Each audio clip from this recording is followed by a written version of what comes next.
大家好，歡迎嚟到曼城早上之慢慢講。今日有我 NWCC 個 Aden。今日想同大家講一樣好細微，但係對英港人嚟講，其實係一個好大嘅文化差異，就係一個 V 嘅勝利手勢。喺我哋香港長大，影相舉 V 嘅手勢係一個反射嘅動作，又開心又好普遍，亦都冇乜特別嘅意思，純粹係影相文化嘅一部分。但係由細到大，我哋同同學、朋友、同事或者一家人影相，舉 V 字手勢都係好正常嘅事，亦都冇人會覺得有問題。但係嚟到英國之後，我哋會發現一樣嘢，就係英國人影相其實係好少會舉一個 V 嘅手勢，甚至你一舉咁，可能對方個表情會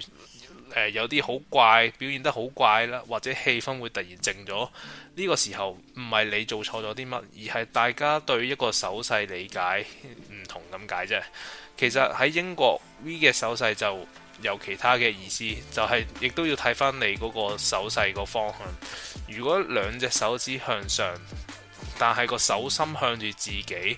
即係個 V 個背向住對方嘅時候，呢個喺英國傳統入面呢，其實係一個好唔禮貌，甚至等同呢個粗口嘅手勢。對於英國人嚟講，呢個意思就大約就等於有人同你舉緊中指一樣。問題係影相嘅時候，好多香港人都唔會留意嗰個手心個方向，尤其係自拍或者企嘅位置係比較前嘅時候，都好唔小心將手心向咗內，咁就但係自己係會完全唔會察覺到呢一樣嘢。咁點解英國會對呢一個手勢咁敏感呢？咁其實就要追溯翻一啲歷史相關嘅方面啦。喺英格蘭呢個手勢呢，好耐以前呢，就已經視為一種挑釁同埋侮辱，特別係一啲工人階級同埋街頭文化入面。咁就亦都時到今日，咁喺英國啊、愛爾蘭啊、澳洲呢啲地方呢，咁仍然都會見到呢個動作嘅時候呢，咁佢哋都會聯想到一啲好粗魯啊、好冇禮貌嘅一啲意思嘅。咁去到而家啦，即使係手心向外咁冇一個冒犯意味嘅 V 嘅手勢嘅時候，英國人影相都會好少會用到呢個動作。一嚟佢會覺得呢個動作好老派啦，二嚟亦都影相嘅時候，英國人一向都會比較低調同埋自然，咁就多數都係企定定微笑，咁好簡單影一張相就算㗎啦。咁所以你會見到呢個係一個好大嘅分別。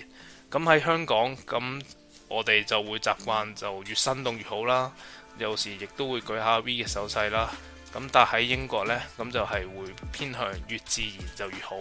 咁其實呢樣嘢就冇話係邊個啱邊個錯嘅，咁啊純粹係文化同埋習慣唔同。咁對於英港人嚟講啦，咁呢啲好細微嘅差異呢，就好易俾人哋忽略嘅。咁我哋都從來都冇諗過一個好平常、好無辜嘅動作。咁其實原來過到嚟英國就係有呢個唔同嘅理解、唔同嘅意思。咁我哋就應該要學多啲、了解多啲，咁就避免呢一啲誤會，令人哋覺得你可能好冇禮貌，但其實你完全冇呢個意思嘅。咁了解文化差異呢，就唔係話要我哋自己改變自己啦，只係我哋喺英國嘅環境生活入面就會變得更自在啦，亦都避免一啲尷尬嘅事情發生啦。